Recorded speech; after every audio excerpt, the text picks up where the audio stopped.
ये कहानी भारत के एक छोटे से गांव आजादीपुर की है, जहां स्वतंत्रता दिवस सिर्फ एक औपचारिक दिन नहीं, बल्कि गर्व, बलिदान और प्रेरणा का प्रतीक है।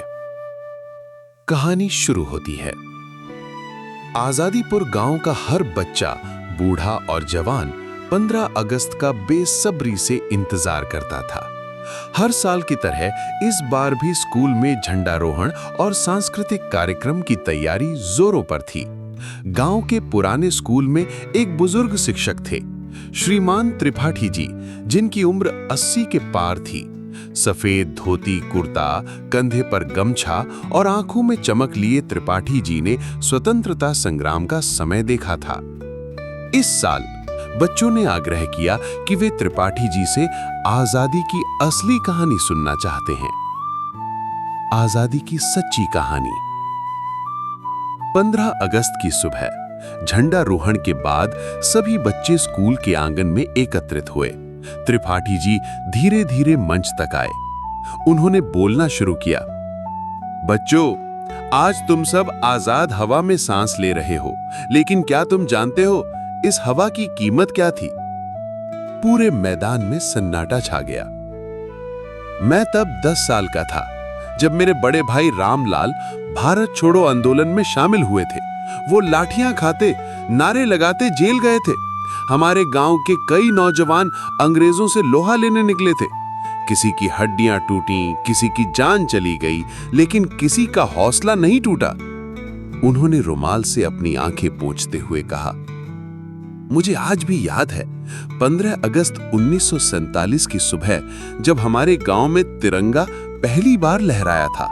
लोग खुशी से रो रहे थे और मेरे पिता ने कहा था, बेटा, आज तू आजाद हुआ है, लेकिन इस आजादी की रक्षा करना तुम्हारा कर्तव्य है।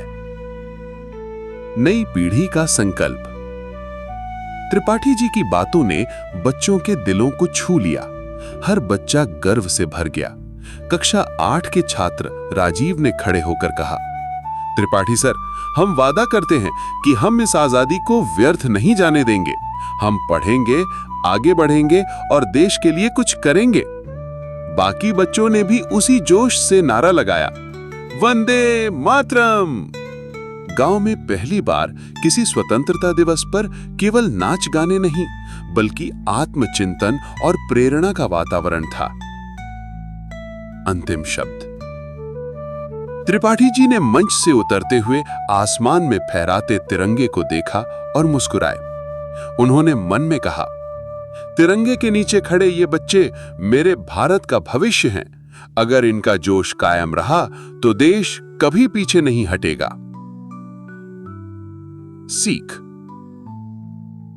स्वतंत्रता केवल जश्न का दिन नहीं, बल्कि जिम्मेदारी और समर्पण का प्रतीक है। हम सबका कर्तव्य है कि हम इस आजादी की गरिमा को बनाए रखें और अपने कर्मों से देश को आगे ले जाएं। समाप्त। जय हिंद, वंदे मातरम।